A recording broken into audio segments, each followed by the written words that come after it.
Join me as I dive deep into the psychology of narcissists and challenge myself to figure out if they really do pick their partners based on one specific trait. Narcissism, a term we've all heard, but what does it really mean in the context of romantic relationships? When we think of narcissists, we often think of self-absorption, entitlement, and a lack of empathy. But what drives them to choose the partners they do?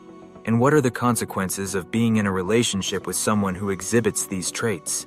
Narcissistic behavior is complex, and when it comes to partner selection, things can get even more intricate. See, narcissists often struggle with feelings of insecurity and low self-esteem, which can lead them to seek out partners who can provide a sense of stability and validation. But here's the thing.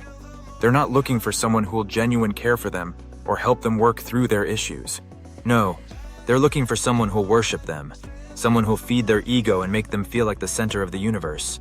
Research has shown that narcissists often have a tendency to idealize their partners, placing them on a pedestal and expecting them to be perfect. And when this idealization phase wears off, the partner is left dealing with the aftermath of the narcissist's disappointment and anger. It's a toxic cycle that can be incredibly damaging to one's mental health. But why do narcissists choose partners who fit this idealized mold? Well, one reason is that it allows them to maintain a sense of control in the relationship. When their partner is dependent on them for validation and approval, the narcissist feels powerful and important. And let's be real, that's exactly what they're looking for. A sense of power and control that they may not get from other areas of their life. Moving on, let's talk about the specific traits that narcissists tend to look for in their partners. From an outside perspective, it may seem like they're looking for someone who's smart, attractive, or successful. But the truth is, they're looking for someone who's emotionally vulnerable, someone who's easy to manipulate and control. One psychological insight that sheds some light on this is the concept of codependency.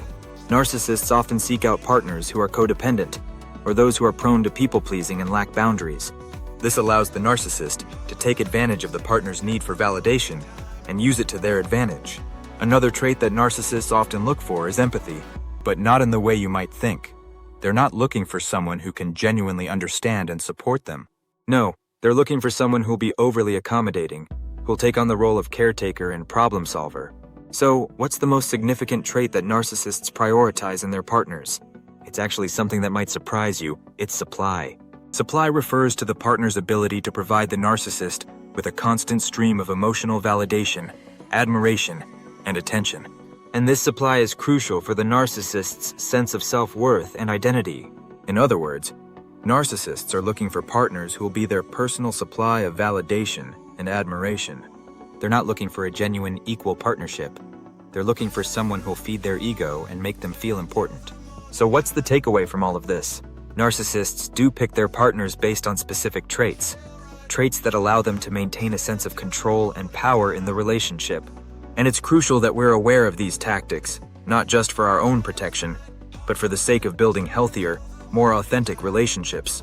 Thanks for joining me on this deep dive into the psychology of narcissism. If you've had any personal experiences with narcissists in relationships, I'd love to hear about them in the comments below.